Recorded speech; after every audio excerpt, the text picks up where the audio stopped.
घर में ये 4 लोगों का आना अत्यंत शुभ माना गया। इन 4 लोगों के चरण आपके घर के लिए अति शुभ माना गया।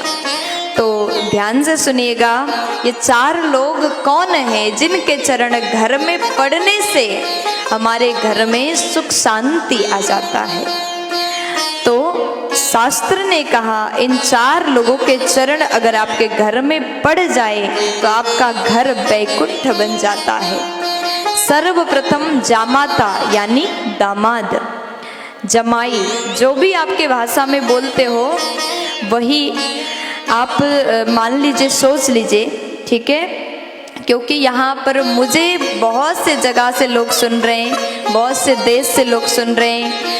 दामाद के चरण, ज्वाई के चरण, सबके भाषा में बोलो, मुझे बहुत 2-4 भाषा में तो पता है लेकिन बहुत सारे भाषा में नहीं पता, ठीक है। तो जामाता संस्कृत में बोलते हैं। दामाद के चरण अति शुभ माना गया। आपके घर में अगर दामाद साल भर में 1 बार भी आए तो दामाद के चरण घर में पड़ना अत्यंत शुभ है। आपके घर में सुख शांति आती है। इसलिए कभी दामाद का निंदा मत करो, जमाई का तिरस्कार मत करो, दामाद का सम्मान करो। लेकिन दामाद के बारे में उतना बोलने की जरूरत मुझे नहीं है, क्योंकि दामाद जी अगर घर में आते हैं तो उनके लिए अलग ही स्वागत किया जाता है, 56 भोग खिलाया जाता है, खूब सेवा किया जाता है। और पहले दामाद जी और दूसरे नंबर में ननंद। अब यहाँ हर भाभियों को सुनने की जरूरत है, क्योंकि ननंद ज्यादा घर में आए तो भाभियां पहले से मुंह बना लेती हैं, मुंह फुला लेती हैं।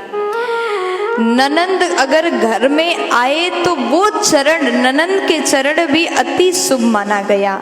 वो घर भी वैकुंठ हो जाता है जिस घर में दामाद आते हैं, जिस घर में ननंद आती है। इसलिए सब भाभियां जितने मुझे सुन रहे हैं, आपके घर में भी आपकी ननंद आ जाए तो मुंह मत बनाना, जितना हो सके सेवा करना, जितना हो सके 56 भोग उनको खिलाना और कहना कि बार बार आया करो।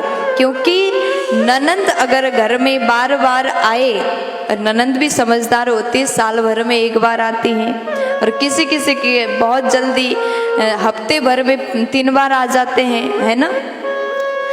तो ननंद का सेवा करो, इनका चरण भी अति शुभ माना गया। तीसरे नंबर में कहा भांजा, ननंद के बेटा, भांजा के चरण भी अत्यंत शुभ है।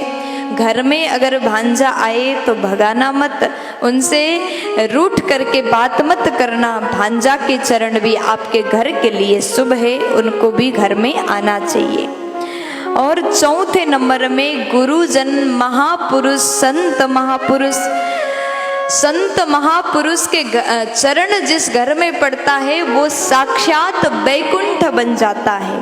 और संतों के चरण जिस घर में हो जाए वो घर के भाग्य खुल जाता है, उस घर के लोग धन्य हो जाते हैं जिस घर में संत का चरण आ जाता है, चरण पड़ता है।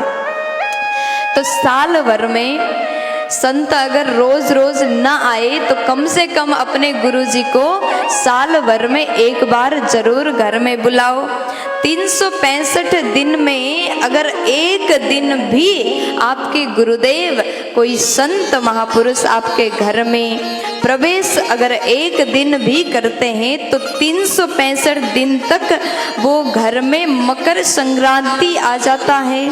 इसलिए वो घर धन्य है जिस घर में संतों का चरण पड़ता है।